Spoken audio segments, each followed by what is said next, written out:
I've told the audience that you're a video marketing expert. You're also a practicing attorney. You train attorneys to do video marketing. Can you tell us about yourself? Yes, I can. So I practice law here in Dallas, Texas. My practice is federal trademark and copyright law. And I love what I do. I work at home. Um, and video marketing has been very, very good to me. Yeah.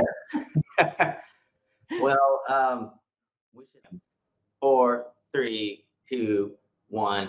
Welcome to the Dustin Sanchez TV Lawyer Marketing Show. This is the first show, show number 1. Okay, and I have a special co-host with me today, Shannon Quadros out of Houston, Texas. Normally, this will be where I did the pre-roll and the fancy branded montage, but I don't have that. So I'm just going to have Shannon Quadros introduce himself, tell us a bit about him. How are you doing, Shannon?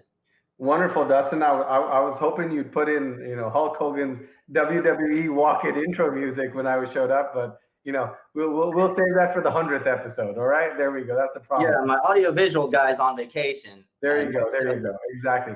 But hey, good to be here, Dustin. Thanks for inviting me. Especially thank you for inviting me to be part of the first show. Again, my name is Shannon Quadros. I'm a construction and real estate attorney here in Houston. And how I know Dustin is, we met in law school, and he used to sit 2 seats down from me in civil procedure, and the rest, as they say, is history. I'm very keen on what we're going to be talking about today about attorney marketing. I've talked about it from the very classical business and rainmaking sense, but there's a whole aspect to it that I personally have not delved too much into, which is video marketing and online marketing, and I'm here to learn just as much as I'm here to co-host. Absolutely. People know me as an expert in lawyer marketing, and I wanted a co-host for this show to get sort of maybe someone who's a little bit more removed from marketing, get their point of view. And I'm hoping that Shannon will ask some of the questions that some of our audience might have asked that an expert wouldn't have thought to ask. Shannon was one of the only people in law school that was actually kind to me. I did several negotiating extra credit things with him. I didn't need the credits, but I knew when Shannon asked you to do something, I want that favor in my back pocket for the future. And so here he is on the first show. So I appreciate you getting here, Shannon. No, absolutely. Yeah, and to the audience, Dustin pulled out his list of all the things he did for me. And he said, "Are you going to show up?" I was like, "Okay." Well, let's talk about today's guest. As Shannon said, this show is about video marketing. I feel that's one of the strongest things attorneys can do to grow their practice. And I want to say specifically do-it-yourself video marketing, meaning you take control of your own marketing, whether that's on YouTube, Facebook, Instagram, Snapchat, LinkedIn, what's the new one? TikTok. Everyone's getting on TikTok now. And maybe Parlor soon enough too. Yes. I feel like there is a leading video marketer in the lawyer industry right now, and her name is Angela Langlotz. She's a practicing attorney out of Dallas, and I've been watching her for, I want to say 2-3 years right by now. This is actually the 3rd show I've done with her, although this is the first official lawyer marketing show. I did a show with her on my YouTube channel about 2 years ago. We did a live stream together during COVID, which is still going on right now. If you're watching this in the future, today's November 19th, 2020. So we're just hopefully coming out of COVID. But Angela is someone that I try to mimic when I make my own videos on social media. Okay. And before I bring her on, I just want to have a section of this show called the quick tip. Okay. If you watch a lot of podcast shows, you'll see they have this quick tip. And my quick tip is this: everyone gets kind of confused about what marketing is, or you think it's something more than it is. But marketing is really just tell people who you are and what you do. It's as simple as that. And I feel like there's no easier way to do that than video. What do you think about that, Shannon? I definitely believe in the premise. And I actually, when I've actually taught a class on rainmaking for solos and small firms, and not necessarily the methodology, but the principle behind it. And one of the first things I talk about is if no one's going to give you any business if they don't know who you are and if they don't know what you do. And so you start small by telling your friends and family. But the true test is if your mom or your child can't explain to someone else what it is that you do, then you've not done a good job telling people who you are and what you do. And so I definitely believe in the principle and whatever methodology you use to get that message out there, whether it's video, whether it's if you want to choose an advertising, whatever it is, you need to do that because that is fundamental. Okay, Quadros, I'm glad you said that because I tell all of my own clients that I bet most of your friends and family don't even know what kind of lawyer you are and what kind of law you practice. And just like you said, if your own mom and your own children don't know what you do, you may need some help in marketing, telling people who you are and what you do, okay? Angela Langlotz actually trains attorneys. She has a class where she trains attorneys how to grow their business using video marketing. And I just found out about 10 minutes ago when me and Shannon got online together that he's actually taken her class. I did not know that when I scheduled this guest co-host and Angela Langlotz. So I'm going to bring Angela on now, and we're just gonna show her in the stream here. Okay. Yes. Angela Langlotz, welcome to the Lawyer Marketing Show. Thank you. I'm trying to put myself in the middle here. Oh, you want to be in the middle? No, I was trying to put myself in the middle of the little window. Okay. Well, I've told the audience that you're a video marketing expert. You're also a practicing attorney. You train attorneys to do video marketing. Can you tell us about yourself? Yes, I can. So I practice law here in Dallas, Texas. My practice is federal trademark and copyright law. And I love what I do. I work at home. And video marketing has been very, very good to me. Yeah. Well, we should also tell everyone your brand name because branding is huge.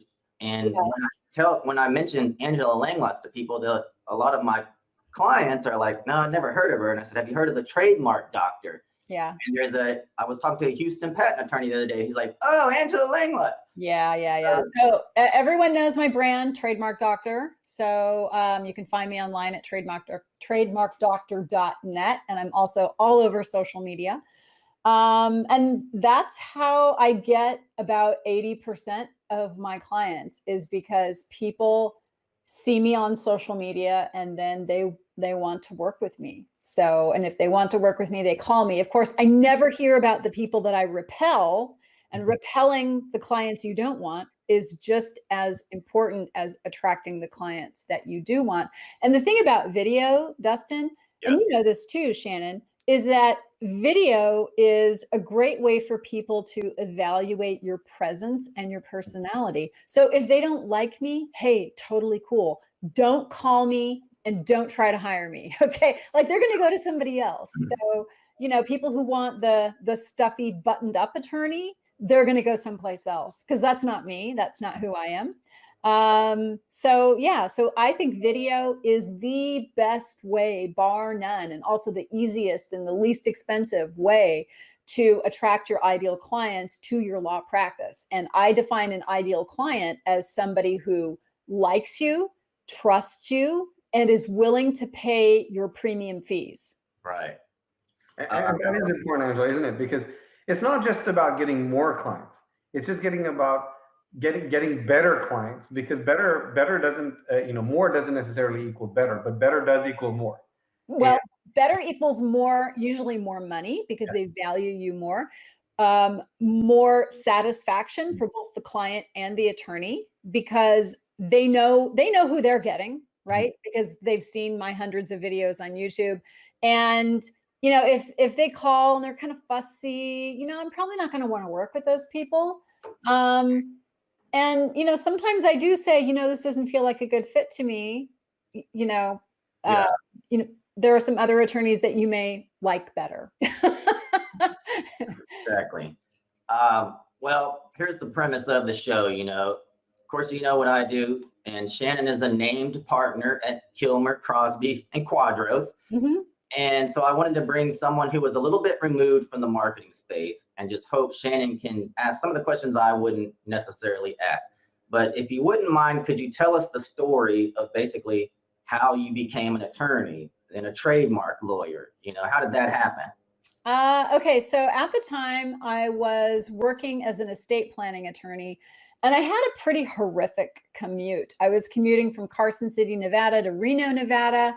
And, it was just, the commute was taking up way too much of my life because my office was in Reno. And at the time I was married to a patent attorney. And he said, I really want to start up the, trademark part of the practice.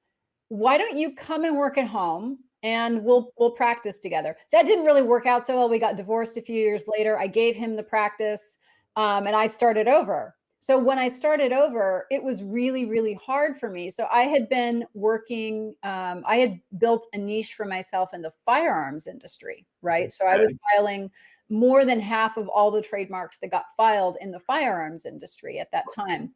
So I was very well known in that industry.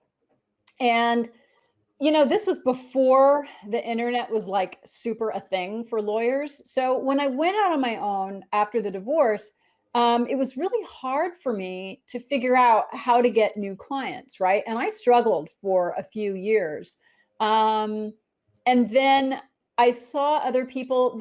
Facebook Live kind of became a thing, a couple of years ago, and I saw other people using Facebook Live as well as pre-recorded videos. But I'll tell you why I decided not to do pre-recorded videos in a second. But I saw other people going live, and I just thought to myself, screw it. I'm just going to go live and see what happens. And a few months later, I had work. I had clients. It was great. And I mean, it's not an overnight thing for sure, because you have to show up, right? And you have to give people value. That's not an overnight thing, but it's free. And if you don't have enough clients, you have extra time to do video marketing, right? And if you do it right, you don't have to edit your videos, and it saves you a ton of time. So the first few videos I made were short explainer videos about trademark law, and they were animated videos. I used a program because I'm kind of a techie person. I used a program to create these videos, and it was great, except, you had to I had to narrate them and record the narration and then put that track down and then coordinate all of the animation to match with the voice track. And it was super time consuming. I probably spent the better part of a week on one video. Okay. I was like, oh, I can't do this anymore. This is crazy. So I just thought live video was going to be so much easier because I didn't have to edit it. And anybody who's ever edited video knows about the agony of which I speak. Okay. It's like the worst thing ever because it can take you 20 minutes to edit 1 minute of video. And I'm not even exaggerating. More. That assumes the sound is all lined up because half the time you have to get the sound track right. Yeah. And that can be really difficult too. And so I decided, forget it. I'm just going to run videos live. I don't even care if it's, shaggy, if it looks bad, fine, I'll get better. But you know what I told myself? Anything is easier than being broke. Yeah. Anything is easier than being broke, right? So I was like, okay, forget it. I don't even care what people think about this. I don't care. Anything's easier than being broke. So I started doing live videos and people started noticing and people started calling me and tagging me on questions in Facebook groups and, commenting and tagging me when people had trademark questions. And pretty soon you just become really well known for that. And people come to you because they see you everywhere, right? Your videos get shared. If you're friends with people in your particular niche, my niche happens to be, I serve a lot of people who sell stuff online, right? So my niche happens to be people who are online entrepreneurs. all of those people either know who I am or know my brand, right? So they know Angela Langlotz, or they know my brand, Trademark Doctor. Okay. So yeah, there's a lot to unpack there. I didn't know that you kind of sold the practice and you were in a position to start over, which is good because, a lot of people find themselves right there right now, like they're having to start over and they have to find a way to generate clients. You had said like video is easy, and I want to put that in perspective. If you want to learn search engine optimization, people spend years and thousands of dollars trying to just get semi-decent at SEO. If you wanted to learn Facebook ads, that's an entirely different skill in itself. Video marketing comes down to pick up your cell phone and talk to your friends about what you do. That's what video is. And you take it one step further, live video, just one and done. Get up there and it's in the world, and you get better as you go. You do get better as you go. And mine were ugly at first. You can go to my YouTube channel and look at my first videos. They weren't good. Okay. They're still up there. I left them up there for a reason, because I knew that someday I would be able to go back and say, damn, I'm so much better now than I was.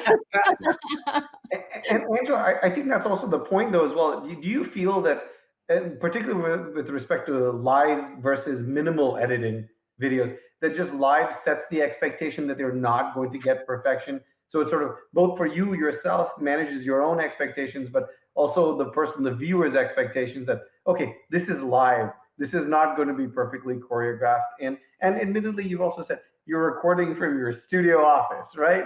This is my studio office, Shannon. You're not in 30 Rock with a professional makeup team and a lighting team and someone monitoring camera 1 through 6 in the control room, right? And so, do you think that have you had any feedback, for example, from your viewers who said things about just in terms of, yes, they like the quirks, they like that, oh, there's a fly buzzing on your head or something like that's happened.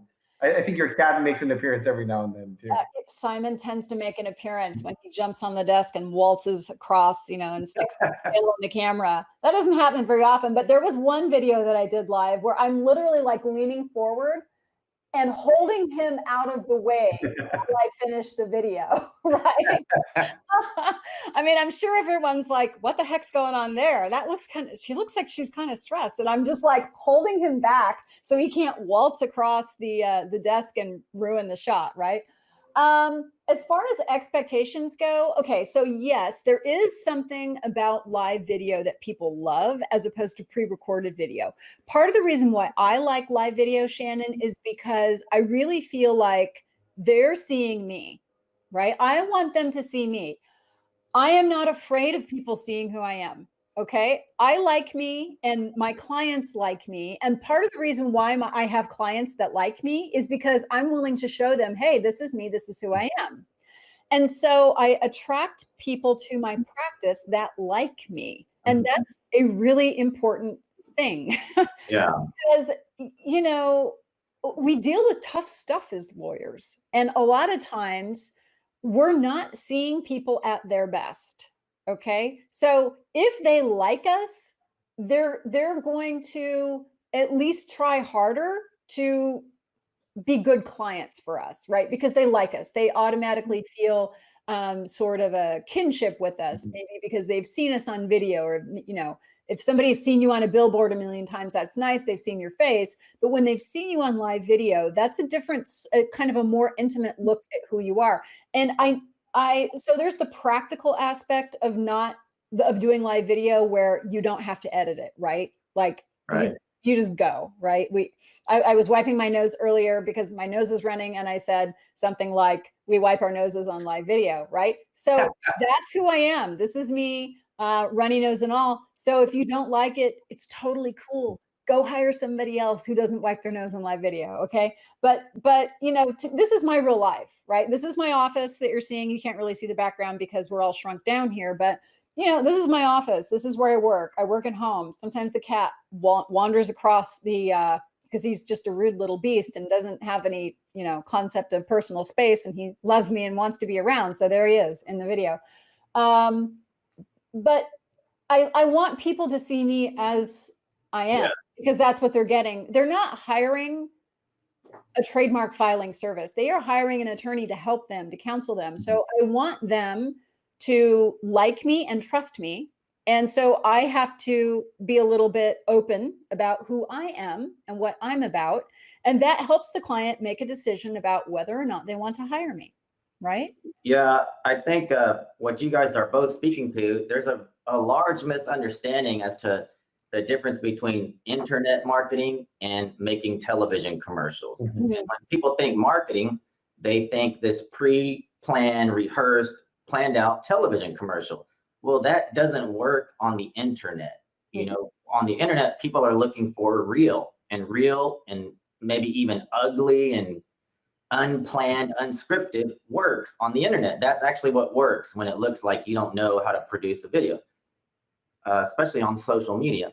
People really value authenticity. I mean, look, we've all seen these high production value sort of fantasy lawyer videos that are on some lawyer websites, and those are all fine, but they're not really giving the client an idea of who you are. What's your personality? It's been produced out, okay? They've taken the filter to it, so to speak. Yeah. Right? Like all these stupid Snapchat filters that people wear because, people use because, excuse me, we burp on live television too, live video, because they're afraid of really showing people what they look like, right? Well, there's no filter here. This is what I look like, right? This is who I am. And I think people value the authenticity and they trust you more because your videos are not this sort of like high production value, polished, personality free video, right? I mean, it's all nice. It looks pretty and all of that.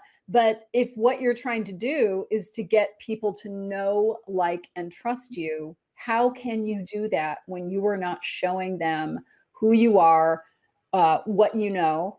Right? You're just showing them like the pretty commercial, and the pretty commercial is fine. I'm not dissing people who do that. I'm just saying that I don't think it's as effective a marketing tool as one would think it would be. I think this low production value, authentic live stuff like what we're doing here, that is what people find more value in, because we're tired of the slick marketing BS. Right. We're all tired of it. Actually, I mean, and I think the sort of the proof in the pudding about your exact principle that you just espoused, Angela, is TikTok, for example.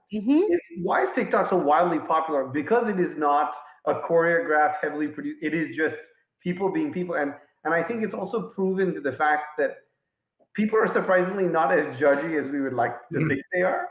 They're all they care about, for example, in TikTok, is either being entertained or informed. But at the end of the day, like what you're saying, is you're not here to sell your hair or your wonderful collection of necklaces. That's not what you're here to do. Although I do have really nice hair and really nice and a wonderful collection of necklaces. Yes, you do. That's a perk. But what you're really here to say, to demonstrate to them is, look, I know about trademark law and I can help you. If you want that, that's great. But I think that is sort of that thing here, because I do think about even those produced videos. I look at them and I say, this is sort of putting out this very false narrative of what exactly it is lawyers do. Sometimes it makes them look like these like superheroes coming in to save the day, when a lot of legal practice is very boring. It's very administrative. It's very paperwork oriented, and especially for transactional attorneys. Exactly, and it's also I'm going to use this phrase. It's decidedly unsexy. Not a sexy profession. The courtroom is sexy. What I do, not sexy. Exactly. And so I think it's important for people to understand 90% of, even when you're in the courtroom, everyone will tell you, trial attorneys, 90% of your work is outside the courtroom. The courtroom represents less than 5 or 10% of your actual representation of a client if you get there.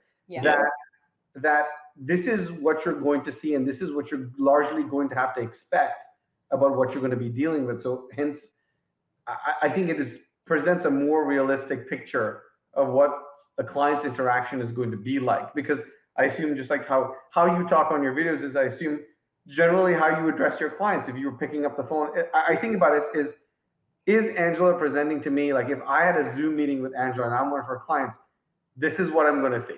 You would get this. Yeah, and I think that's important because that's helpful because ultimately it's not the brochure, the car on the brochure you're getting, it's the car you're getting in and driving to work every day. And Right. so that's what matters. The authentic really is what are you really going to deal with day in and day out? What's the not? Yeah. Not that you have any. Yeah. Well, I'm like everybody else. I'm not perfect, and I make mistakes on my videos all the time. Do I worry about it? No. Do people ever mention it? Yeah, sometimes there's this guy on YouTube who likes to kind of pick apart my videos. And in the 3 to 5 minutes that I do, I can't explain everything about everything on the video, and I'm not going to try. He likes to do that. It's fine. I let him yammer. It's good for engagement, right? But you have to have, I think you brought this up earlier. You have to realize, Shannon, that people don't criticize us as much as we criticize ourselves, right? Like I'll say, oh God, I said trademark when I went copyright. Oh well. Right. Seriously, like sue me. What? Or ask a question, drop a comment in the video below and I'll clarify, right? So yeah, we're not perfect and we don't have to be perfect. Okay. And I think this whole idea that lawyers have to do everything perfectly all the time, we have to show up on video perfectly and we have to do it, it's a lot of pressure. So if we can give ourselves permission to be a little less perfect and a little more human and show up as humans, I think that people will know, like, and trust us and decide to hire us despite our human imperfections. Yeah, I want to add to that this concept of frequency of publish. The important thing is not to make one perfect video.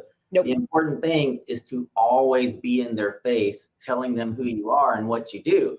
Frequency of publish is much more important than quality, I think. Just always be telling people who you are and what you do. Yeah. And that's something you do a really good job of, Angela. I see you on Facebook almost every day, I think, except maybe not Saturday and Sunday. I take the weekend off. Okay, well, I want to get into your whole process in a minute. Right now, I want to talk about that first time you went live, all the feelings you have, how you decided what you talk. I'm sure you tried to talk yourself out of it even.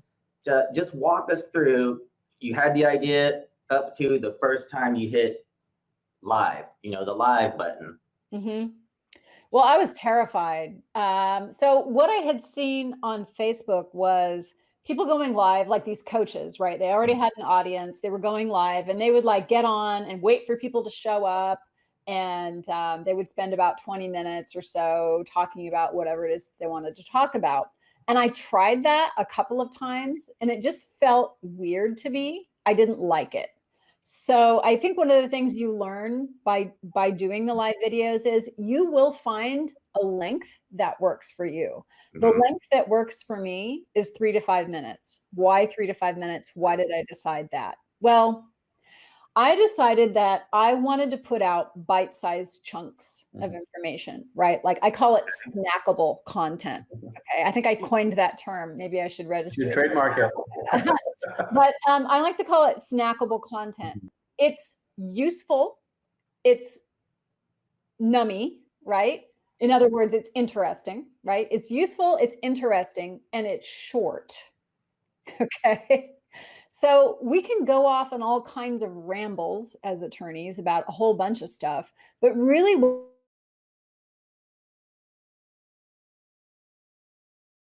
useful and delicious and yummy. It's good, right? Yeah. So that became my goal. And once I decided that that was what I was going to do, I was going to do my own thing and not follow, the coaches and what they were doing. My videos became a lot easier for me because it felt natural for me to just go on and give a little blurb about something, and then get off, not wait for people to show up. Right. So I started just going live. And so why did I go live? 2 reasons.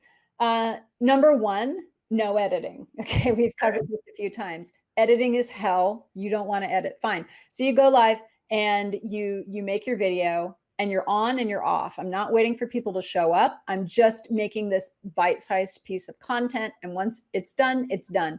The other reason is the algorithm. Most social media platforms that have a live video option, their algorithm prefers the live video. Live video is seen as sort of more contemporaneous. We know that you were just there doing it, right? Except I have some tools so I can actually run pre-recorded videos as live. So you can batch create your content if you want to. But I just started producing these videos, and I just started showing up just about every day, every weekday on Facebook. Why Facebook? Because that's where my people were hanging out. Okay, that's where my online entrepreneur audience was hanging out.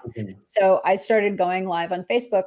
And I also, of course, archived all of these videos so that I have a video library of about 450 videos now. I've got a YouTube channel with 450 videos on it. And I just keep adding to that every day. So if I can't go live and I need to use the software to run a live, I can do a rerun. Sometimes I do reruns, right? I'm tired. I don't feel like doing hair and makeup, rerun. Okay.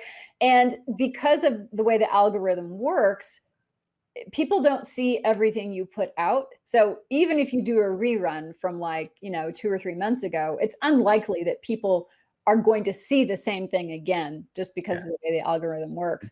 But yeah, basically it's not high tech. I turn on the camera.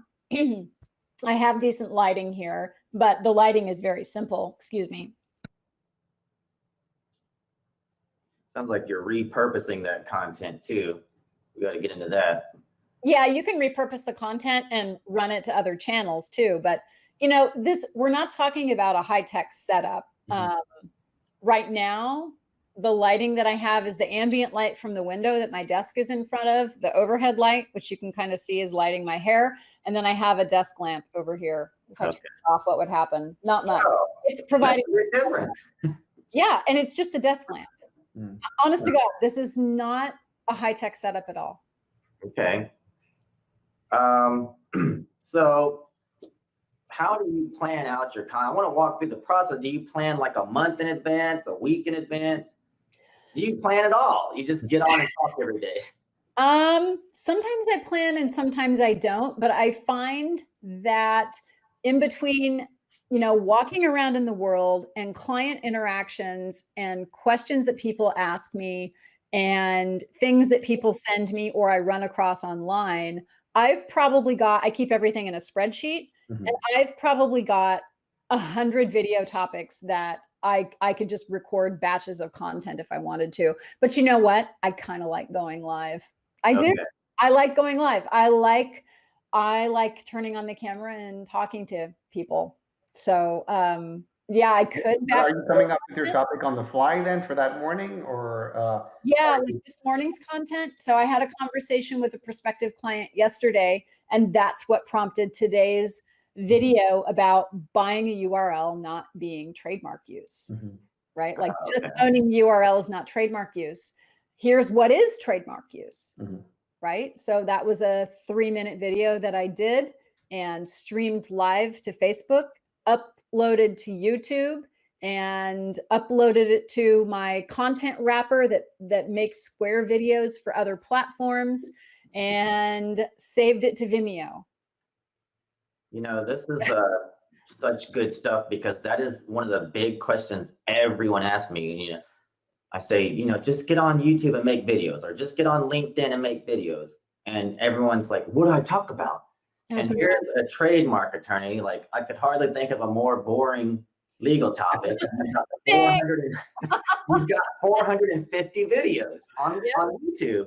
Oh yeah, and so many more that I could make. Okay, but so imagine you're a family law attorney, right?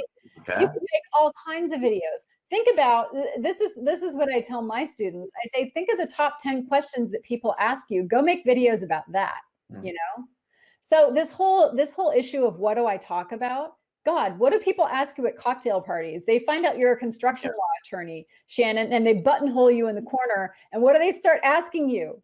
They say, you know, oh, I hired a contractor to remodel my bathroom and X, Y. And so actually, it is funny. I was once of the opinion when, even before video, about just writing blog posts and content, it's like, oh gosh, what do I say?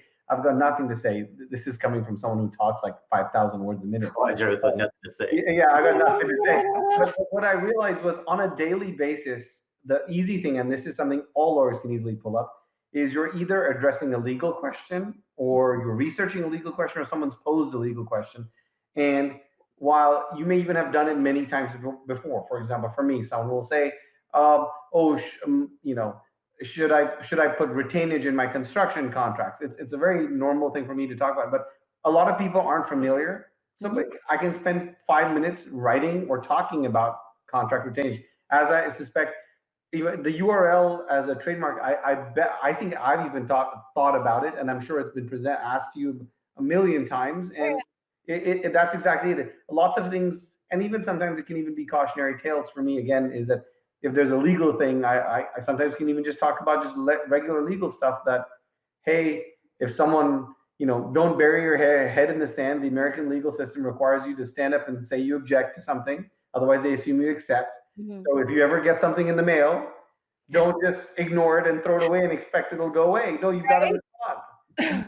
Even if it's a perfunctory response, to say, I literally have once said to someone, I disagree with your entire letter. We do not have the time to sit and go line by line.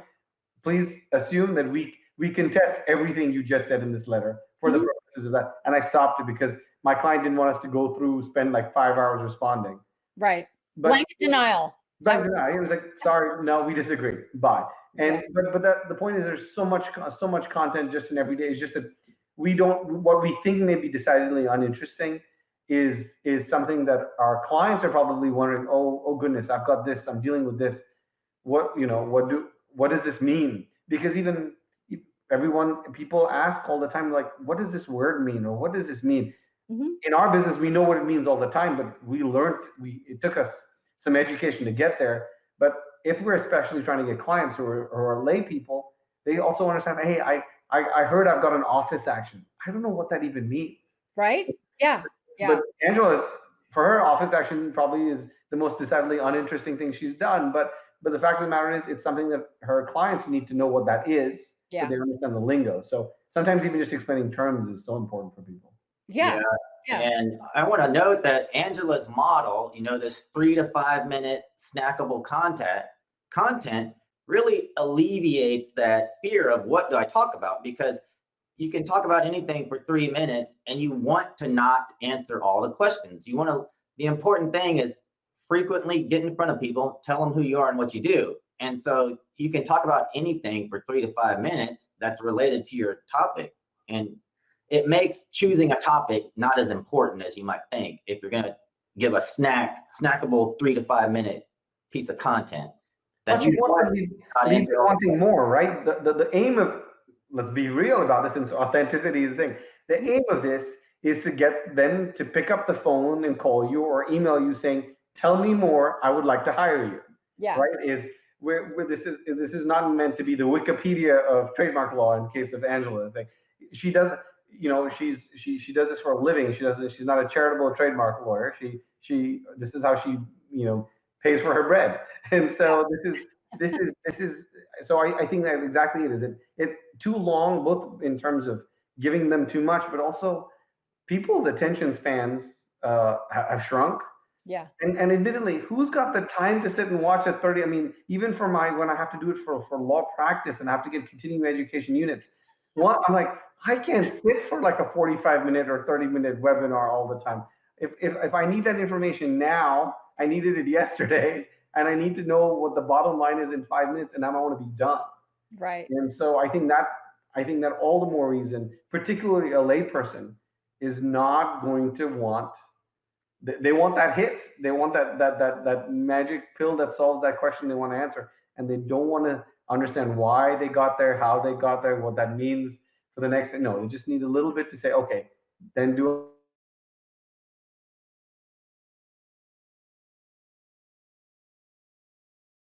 Now go-to person for questions like this.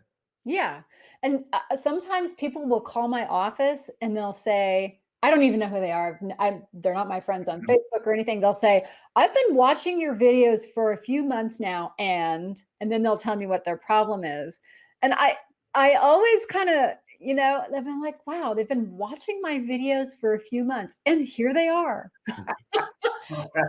saying in essence, Angela, I'd like to give you money. I've been watching your videos for a few months now. It's like magic, I tell you, and it's, I tell people, this is the easiest marketing content that I create. Yeah. Bar none. I actually have a question for me related to what you just said here. I had because I know lots of attorneys, at least smart ones, will ask you, have you done the rough numbers on return on investment? I know anecdotally you believe like for every minute, because there is a halo of time before and after, or rather not halo, really more a penumbra of time you spend before and after you're recording. So let's say all in, like 20 minutes, say maybe, to get ready, get situated. I don't know. Not even that. Not even that. So no. So this is what I do. I'll write, like, if you go look at my videos, you'll see that there's a title, and you'll see that there is a brief description that probably takes me 2 minutes to write. Okay. Okay, so that's 2 minutes. Then I go live. That's 3 to 5 minutes. So now we're into it for like, we'll just say 5 minutes. Now we're into it for like 7 minutes. Okay. By the time I upload it to YouTube, upload it to Vimeo, upload it to the wrapper software, and stick it into my social media file, we're probably at 10 minutes. Okay. So 10 minutes a day, right? We'll call it 2/10 of an hour just for laughs. Okay. Since we're all into the billing by the hour. Yeah. I don't bill by the hour. I have flat fee. I have the luxury of flat fee. It's wonderful. Because I'm a transactional attorney, I can get away with that for the most part. But yeah, okay. So say it's 12 minutes a day. Honestly, I get 2 to 3 phone calls a day from Google. Okay. And I'm ranked highly in Google for a couple of reasons. Number one, I have good reviews, and I put out content every day on YouTube, which Google owns, right? So it's like a self-perpetuating cycle, right? And once you get it moving, it just keeps moving. Okay, so we're into it for 12 minutes. I probably get 3 to 5 new clients a week, probably closer to 5. And the vast majority of those come from people who know me because of my videos, and the other ones are referred to me by people who found me because of my videos. So for 1 hour a week, you're getting about 5 new clients a week. Yeah. So I won't tell you numbers but you can ask me later if you want. But I'm making multiple 6 figures a year, in part because client getting is so easy for me. Yeah, it's just a part of 2 things. It's a part of your process, and you didn't start out as good as you are now. Oh God, no. They were terrible. Go look at them. I swear to God, they're terrible. They really are. They're terrible. How long? It probably took longer in the beginning to get, you were, just getting it all. I'm sure it was a long, but I guess like everything else, practice, you just get better and faster at it. Yeah, it took me about, I made about 10 videos probably before I felt pretty comfortable with the process. For a while, what I was doing is I was like writing a whole blog post and then using the blog post to like kind of gather my thoughts and make my video. I don't do that anymore now. I have transcription software so that I can actually turn videos into blog posts and then edit them. There's a whole bunch of stuff that could go on. And I'm not even fully exploiting the content creation that I could be from these videos because I'm so busy serving the clients that the videos are bringing me. I really just need to hire a social media person and let them dig into that. But, it's just, I'm working about as much as I want to work right now and making a really good living. So I'm not like, I don't know if I really want any more clients right now. Yeah. Why scale just to scale? If you're happy, your cup is full and you're working at a pace you are comfortable with. I think sometimes even just as not aside to marketing, I think sometimes if you are at enough, great. Yeah. I don't need more clients right now. I mean, I take more clients, but I'm not, I do the marketing that I do because that's what I like to do. And I could do more, but I just don't feel like doing more right now, you know? And so you shouldn't. If you don't need to and you don't want to, why?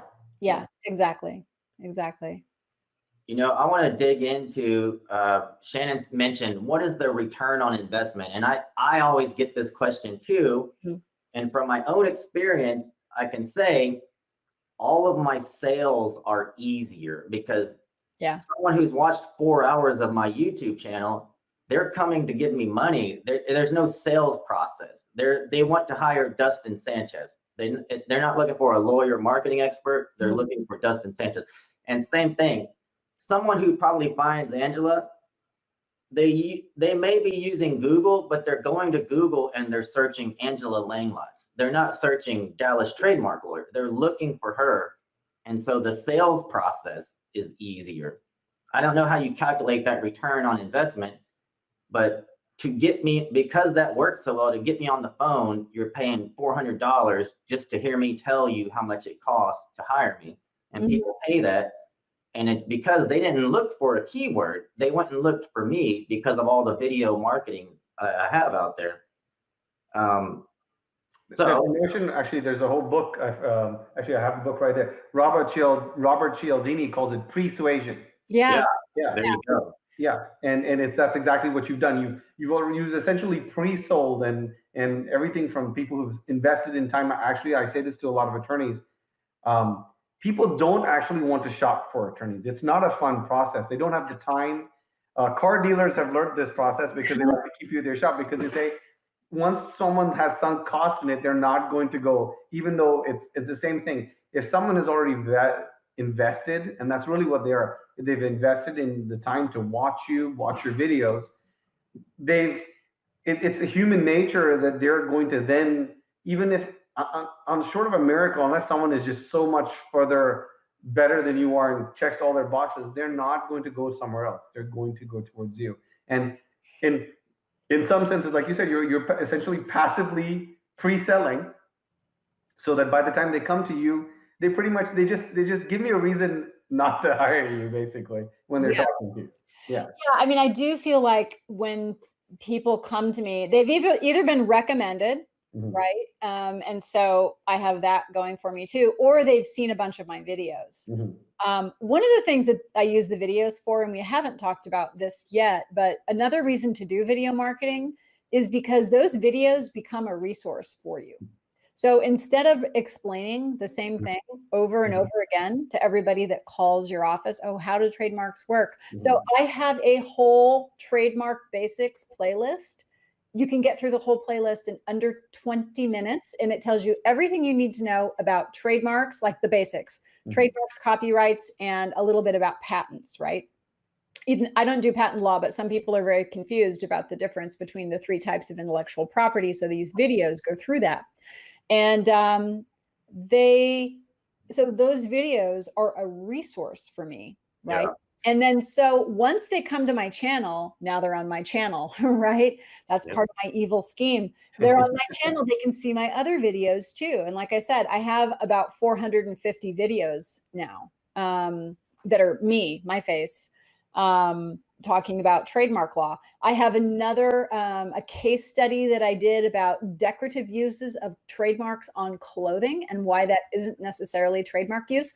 And I send people to that video all the time. Why? Because it's hard for me to explain these sorts of things over the phone to people, but in the video, so it's a screen, part of it's a screen share. So I'm actually showing them exactly what I mean and explaining it to them in language that they can understand.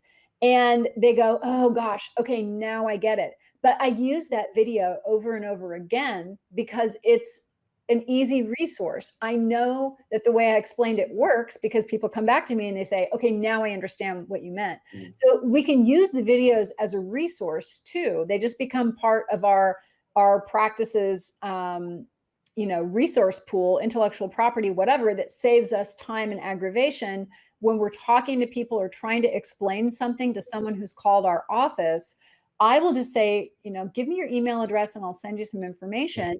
And then they're able to go and look at the case study that I did about the decorative use of trademarks, or go get their questions answered in the Trademark Basics playlist, or whatever it is. How much do things cost and what is the process? I made a video about that too. So I use these videos as a resource in my practice to save me time, not because I don't like to talk to people, I do, but there isn't a lot of value to me or to them in repeating the same thing over and over again to everyone who calls, when I have this great video that walks them through everything. I know, because I kind of scripted it out, like, what did I want to cover and make sure I cover in this video.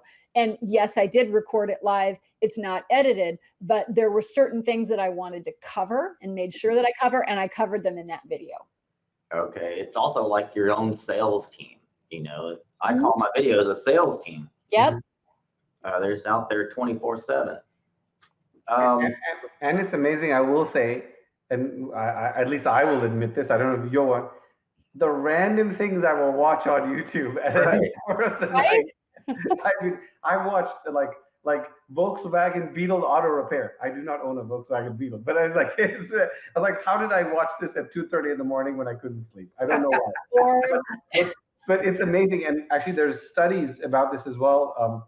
That why it's always a good idea for a lot of people to offer transcription or closed captions.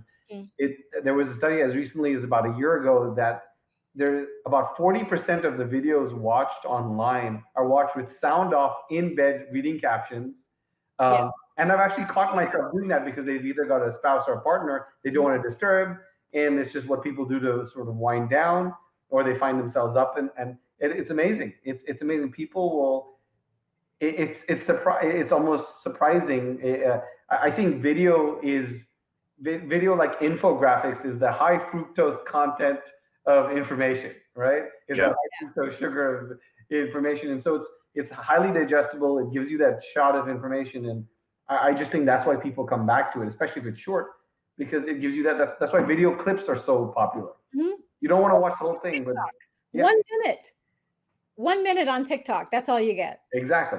Right. So it's truly snackable content. I'd call that bite-sized content, right? It's not even a whole snack. It's just a mouthful. There you go. You're gonna make us hungry now. Now we need peanuts and beer after this. Right? Okay. Well, we've talked about your process.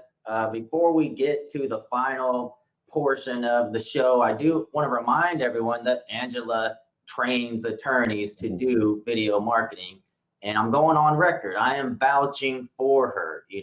I don't like to recommend professionals to anybody. I'll recommend a real estate attorney to my brother-in-law. Next thing you know, I got a text message a mile long because that attorney did him wrong. I am recommending Angela. If you want to learn video marketing, here's someone who's got the process down and has a course and is willing to teach you. And we're going to give her a chance to say where you can find her. But first, we're going to the hot seat. Okay. These are 3 questions from the audience that Angela was not prepared for. Okay. Right. Let me turn off my space heater because it really is a hot seat in here. Oh, okay. She's going to move the space heater. Okay. Space heater off. I am ready. Dustin, shoot.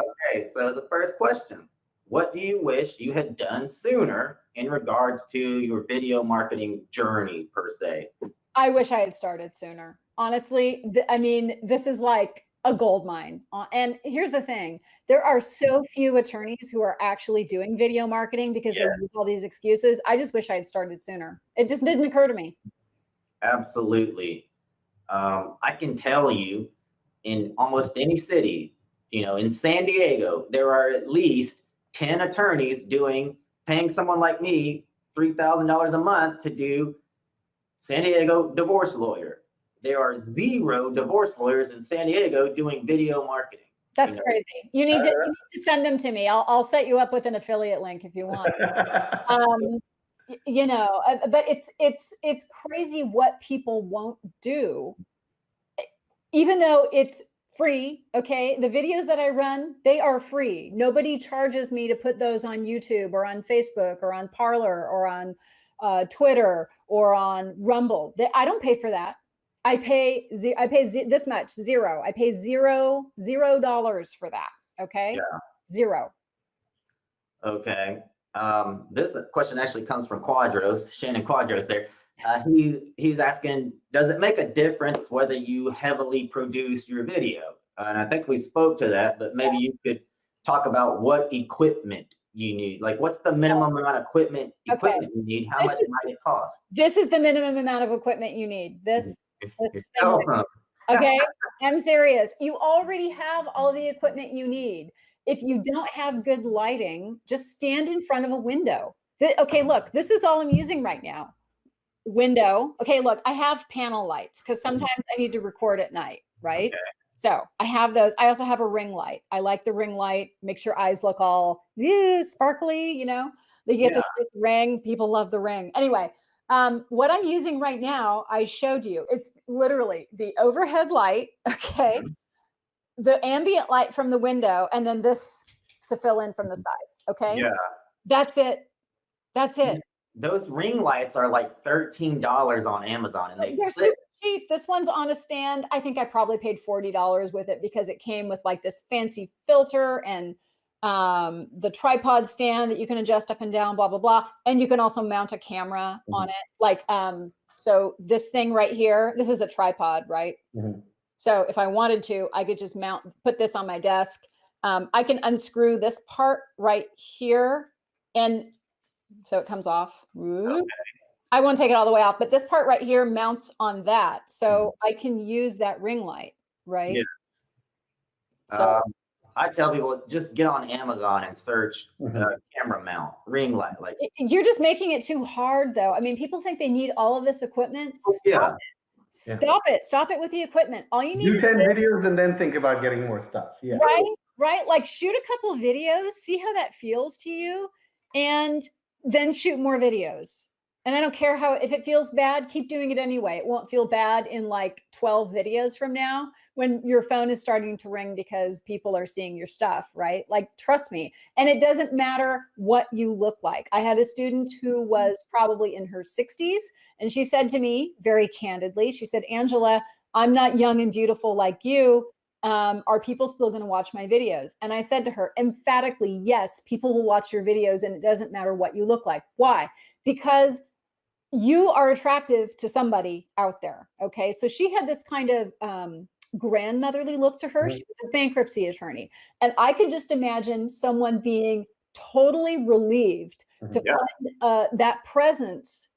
You know, it's all about you and your personality and your presence. And she was an absolutely wonderful attorney. You could tell she really cared about her clients. She was worried about getting on video with her 60-year-old face. And I just said, listen, it doesn't matter what you look like. Somebody will love your on-camera presence. They will love you and they will want to come see you. And I can totally imagine that if I were going through a really hard time like bankruptcy, I would love to have an attorney like her. Yeah. Presence was so calming and so wonderful, right? Right. Yeah. So it doesn't matter what you look like. Doesn't matter what race you are. Doesn't matter what color you are. Somebody will like you and your presence and want to hire you.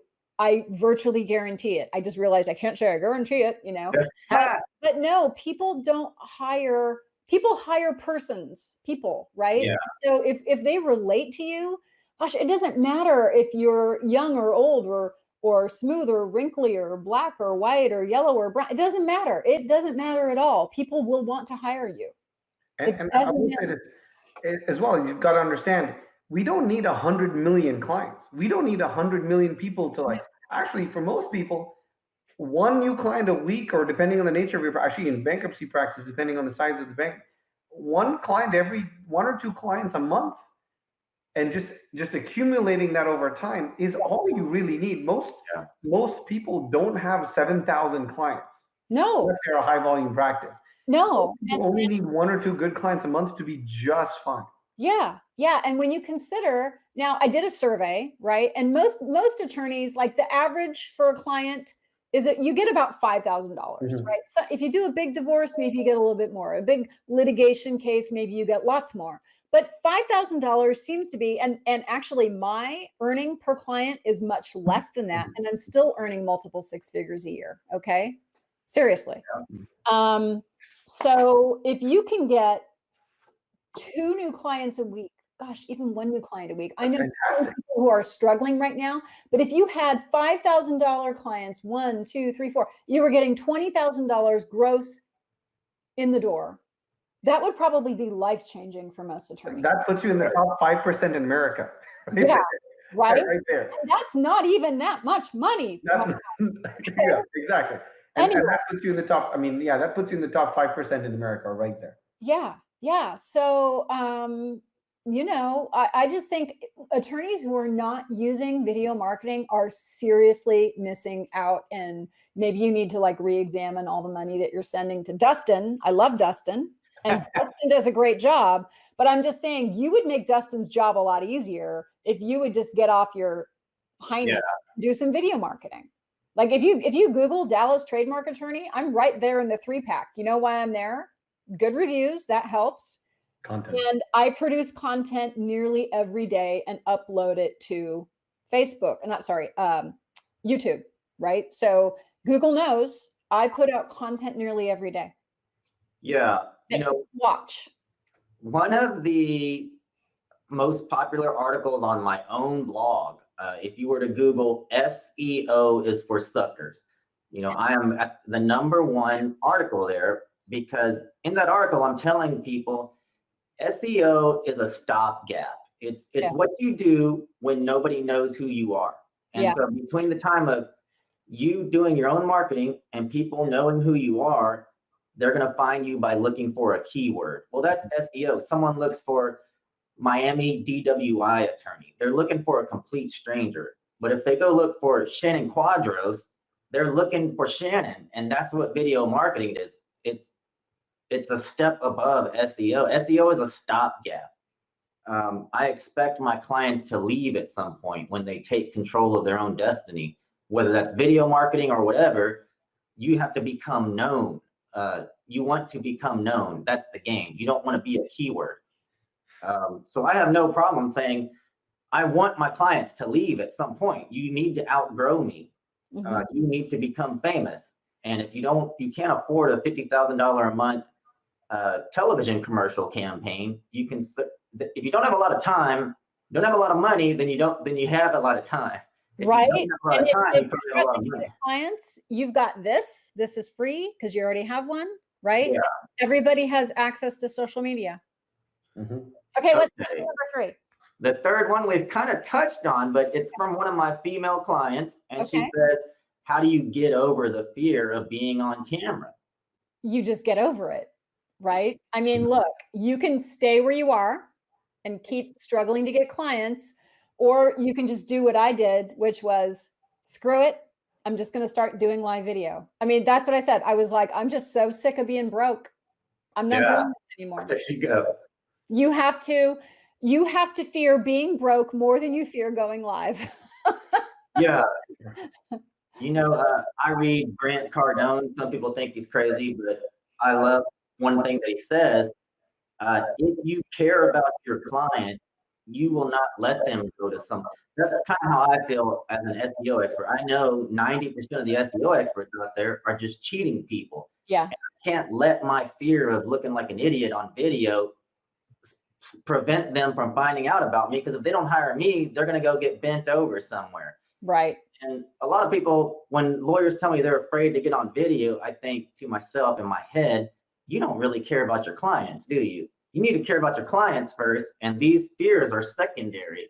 What are you afraid of? Anyway, like I tell my clients, I said, listen, didn't I tell you this, Shannon, when you took my course? I said, it's not a gun, it's a camera. No one is going to die because you went on live video. No, I'm serious. So people are afraid of public speaking, right? We know this. Like the number one fear everyone has is public speaking. And then probably the number 2 fear that people have is public speaking on camera, right? So we're just like, we're just pushing all their buttons at this point, right? We're pushing all the fear buttons. But like everything else, you keep doing it, and pretty soon, you know, you're 50 stories up and you're walking on that iron I-beam, and you don't even care about looking down anymore because you're just so used to it.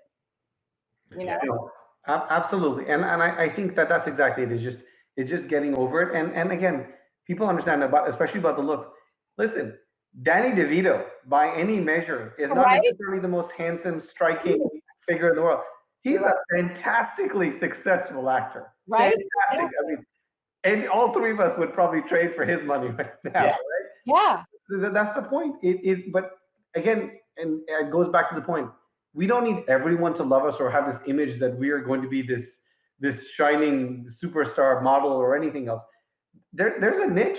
Everyone's got a niche, and there's a certain group of people that either connects with or likes whatever it is that we are. Oh, sure. And you know, no matter how odd, you can go to a Reddit subgroup to figure out. People can get very deep Yeah. in how odd and how Go unique already. and niche they are. There are some weird folks out there, man. There's some folks who need representation too. And Right. guess what? Guess what? If you suddenly, like, you know, Angela, I didn't know you did a lot of firearms, but that's exactly. There's a lady I knew in Atlanta that did almost nothing but gun trust. She was a trust Yeah. lady, and she did a lot of gun trust work. And she's the gun trust lady, and so she didn't need to really worry about anything else because she was getting, you know, 20 new clients a month. Yeah. That's probably about a flat fee of like $6,000-7,000 a pop. She Oh, was wow. she was very happy on her drive to and from work. I bet she was. I Yeah. bet she was. That's cool. Yeah, I think people are way too afraid of the camera. I think people are way too afraid of what other people think. Sure, people have left sometimes either like inappropriately skeevy messages on my videos, commenting about me or whatever. I was telling Shannon earlier before we got on camera, I actually screenshot those and I turn them into more content. So everybody knows. I haven't gotten one of those in a long time, but you The know, word's out. Like, warned everyone. Yeah, if you come to my videos and you leave skeevy comments, those skeevy comments will be screenshotted and they will be turned into more content with your name prominently displayed. So if you would like to leave skeevy comments, you will own them for the next video. oh, geez. Mm. Okay, well, Angela, you are a trademark attorney. You're an entrepreneur. You're a Yeah. successful business owner. So let's talk about your favorite book. Tell me what your favorite book is. What you learned from it? Why you choose it? My favorite book. It's really hard to say because I read a lot of business books and I get a little something from all of them. What's the one that's made the most impression of you in the past, say, year or 2 years? What's been the standout? I'm looking at my bookshelf as we talk here. I know what mine is.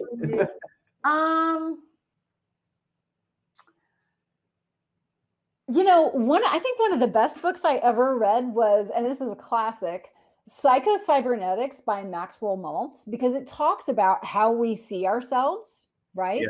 And I think a projection of what we put out there is obviously our own self-image. So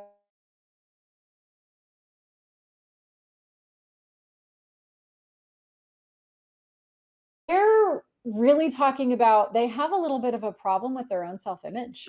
You know, wouldn't you agree? I mean, Yeah. so I'm not perfect. I don't pretend to be perfect. My videos are not perfect. And to me, I think that's absolutely okay. Yes. Okay. Great. I'm lovable even if everything I produce isn't perfect.